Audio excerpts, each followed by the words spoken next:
सण राखीचा तारा घेऊन प्रेमाची शिदोरी धागा रेशमाचा नाही माझ्या जीवनाची दोरी धागा रेशमाचा नाही माझ्या जीवनाची दोरी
जीवनाची दोरी माझी बांधूया हाताला तुझ्या प्रेमाची ही दोरी रेशमाचा नाही माझ्या जीवनाची दोरी रेशमाचा नाही माझ्या जीवनाची दोरी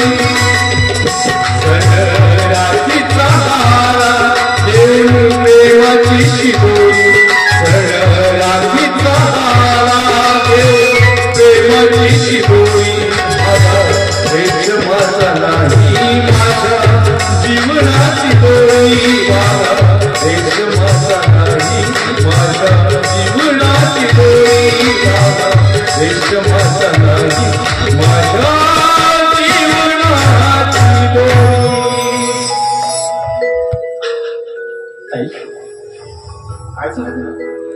अगं आज राखीचा दिवस तुझा भाऊ तुला भेटायला आणि तू अशी पाठ फिरून चल आता पटकन मला राखी बांध मला निघायचं आहे तिकडे आश्रमातील लोक माझी वाट बघत असतील. नाही रवी मी तुला राखी बांधणार नाही. काय म्हणालीस तुम्हाला राखी बांधणार नाही? अगं आजपर्यंत तू रक्षाबंधनाची वाट बघायची मला राखी बांधायसाठी तू नेहमी उत्सुक असायचीस आणि होते बाबांची नजर चुकून ज्या वेळी तुम्हाला राखी बांधायचीच तेव्हा किती आनंदात जायचा आणि तूच म्हणतेस की तुम्हाला राखी बांधणार नाहीस. अगं बघ ना रक्षाबंधनाची भेट म्हणून मी तुझ्यासाठी साडी आणली आहे. तुझ्या लग्नात मी तुला काहीच दिलं नाही ना म्हणून तुझ्यासाठी या सोन्याच्या बांगड्या घेऊन आलो. बघ ना किती छान बांगड्या छान दिसतील तुझ्या आता. रवी तुझे काय आणत ना तू ठेव खुर्चीवर आणि मी घालेन ना तू ठेव. अशी का बोलतेस तू? तुला जर मला राखी बांधायची नाहीये तर नको बांधू राखी पण कमीत कमी या बांगड्या तरी घाल ना तुझ्या आता. बघ ना किती छान बांगड्या छान दिसतील तुझ्या आता. बघ रवी तू असं हट्ट करू नको मी तुला म्हटलं ना मी घालेन ना तू ठेव येता. नाही मला बघायच्या तुझ्या हातात कशा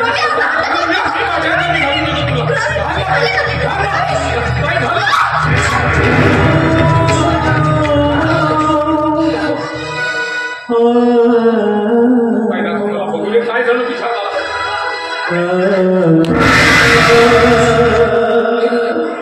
काय झालं तुझ्या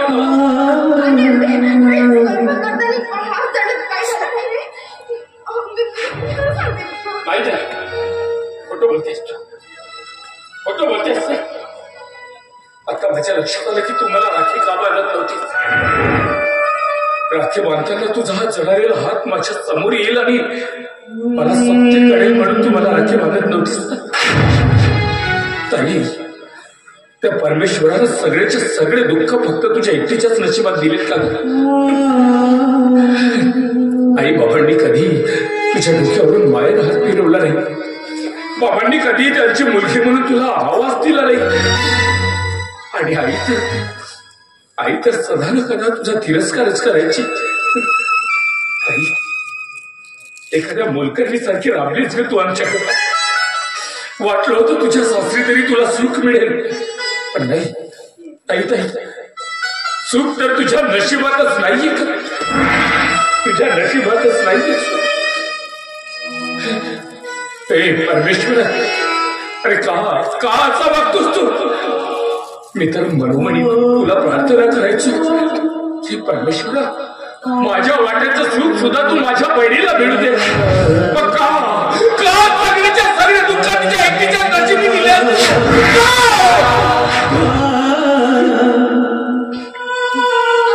ताई भाऊजी कुठे? मला बोलायचं आहे त्यांच्याशी. म्हणजे घरात आहेत ना? आवाज दिला त्यांना भेटतो त्यांना.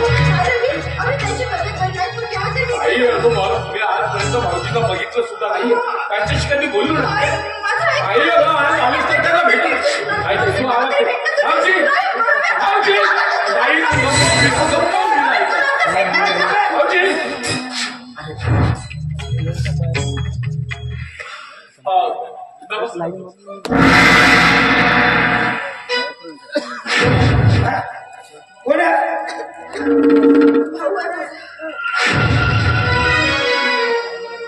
नमस्कार भाऊजी.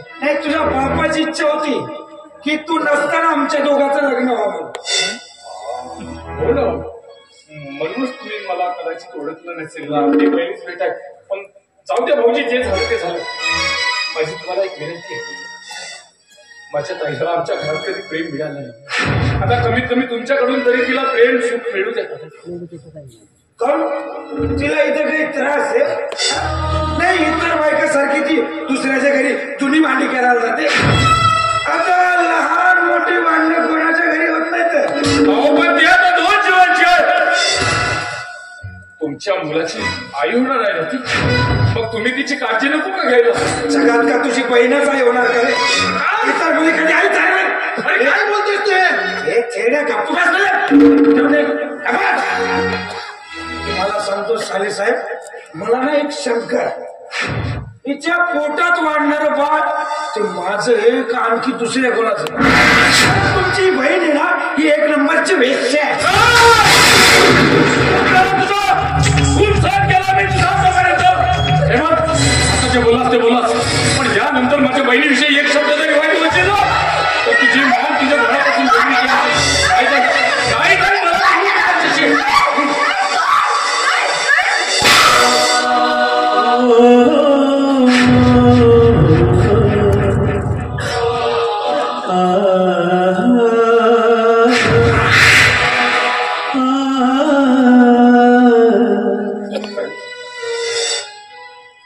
तू मला मानस, आपल्या लाडक्या भावाला मानस.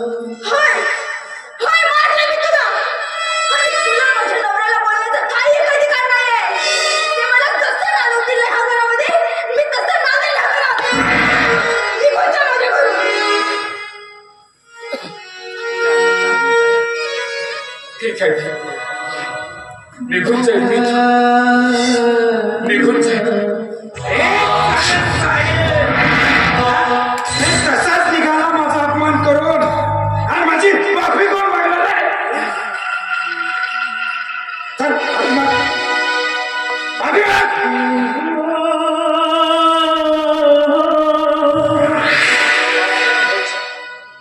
चुकलं माझं.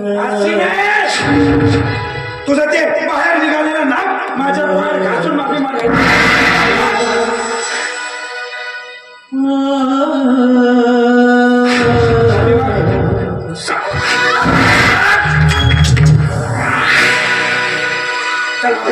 धागा रेशमाचा नाही माझ्या जीवनाची दोरी.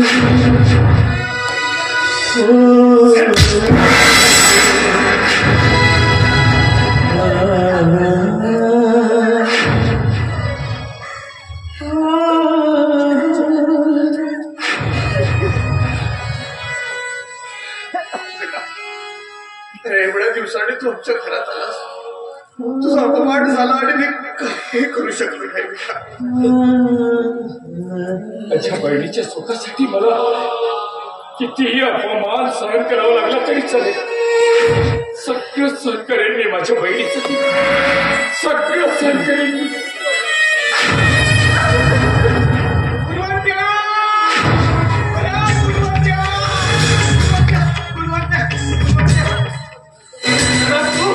बरं झालं तू इथं आलास, कारण बरंच काही विचारायचं आहे मला तुला. अरे तुझे जाऊ दे, माझ्या एका मला थोडी घाई आहे, मी लवकर येतो. थांबा दिना, कुठे निघाला? तुम्ही तर मला सांगितलं की तुझी ताई खूप चुकात आहे म्हणून. सांगितलं ना, मग हे असं चूक मिळते की मग दिना, दुःख तर तुमच्या नजरेत यापेक्षा काही वेगळेच असेल ना. दिनानाथ, ओ जी लोक दुसऱ्यांची लग्न लावून देतात ना, त्यांना देवदूत समजल्या जातात आणि देवदूत फक्त पुण्य करतात. मग तुम्ही केलेलं हे तुमचं पुण्य आहे की पाप? आणि मला एक सांगू, तिच्या जागी जर तुमची स्वतःची मुलगी असती तर अशाच घरी तिला दिलंच तर तुम्ही. 4 पैसे कमवायची त्याची लायकी नाहीये, अशा एका दारुड्या बेवड्या मुलाशी तिचं लग्न लावून दिलं असतं. सांगा ना. माझ्या हातून फार मोठी चूक झाली, मला माफ करेल. माझ्या बहिणीचं अख्खं आयुष्य तुमच्यामुळे भविष्य मिळालं. आणि तुम्ही म्हणता की मी तुम्हाला माफ करतो. दीनानाथ, मला तर असं वाटतं ना या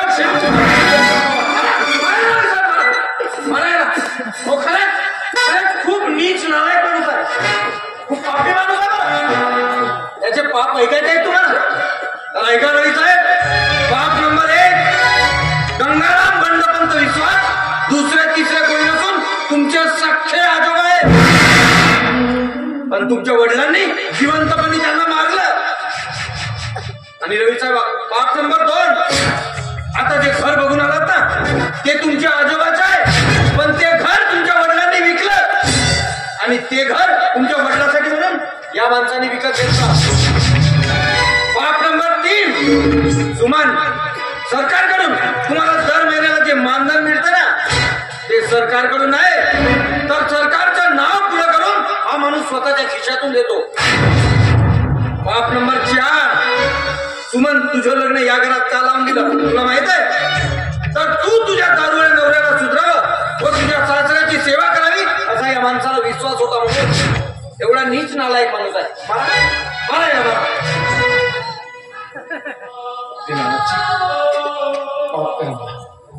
मी तुमच्याबद्दल वाईट विचार केला होता. नाही रे, तुझ्या जागी असतो तर माझ्या हातून हीच चूक झाली असती. आणि मी तुझ्या बहिणीचं वाईट नाही केलं बेटा. मला माहिती होतं या प्रकाश सारख्या दारुड्याला फक्त हीच दुरुस्त करू शकते, पण ज्याला दुरुस्त व्हायचं नाही त्यात ही काय करणार? जाऊ द्या ते सध्या, पण आधी मला सांगा की माझ्या आजी आजोबा मला कुठे भेटले? अरे हो, तेच तर सांगायला आलोय ना मी. तुझ्या आजीची प्रकृती फार खराब आहे, तिला दवाखान्यात भरती करावं लागते. आणि तुझ्या आजोबाकडे फुटकी कवडी नाही. चला, पण आजी आजोबांना भेटायला तू सावर हो, मला एक काम आठवलं, मी येते. तू पटकन ये, मी वाट बघतोय तुझी. चला दीनानाथ.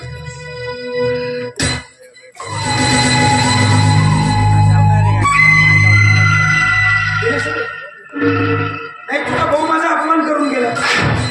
हो, पण आताच माफी मागितली मी त्याची तुमची. भाऊ माफी मागितली असेल तरी माझी कॉलर पकडली, मला मारायला निघाला होता तो. आजपर्यंत तुम्ही माझं खूप छान केलं, मला मारलं, पण माझ्या भावाला बोललेले मी सहन नाही करणार. आता नवऱ्याला फिरून बोलणार ना तू, बरोबर? आता तुझ्यातही झाशीची राणी अवतरली असते. आताच तुझा तो शक्तिशाली भाऊ आला होता ना. मला ना माझ्या एका प्रश्नाचं उत्तर दे. तुझ्या पोटात वाढणारं बाळ कोणाचं आहे? काय बोलताय तुम्ही? हे बाळ तुमचंच आहे. परत विचारतो, तुझ्या पोटात वाढणारं बाळ कोणाचं आहे? हे बाळ तुमचंच आहे. तुम्ही खरंच सावली? दुसऱ्याचा बाप माझ्या म्हटलं.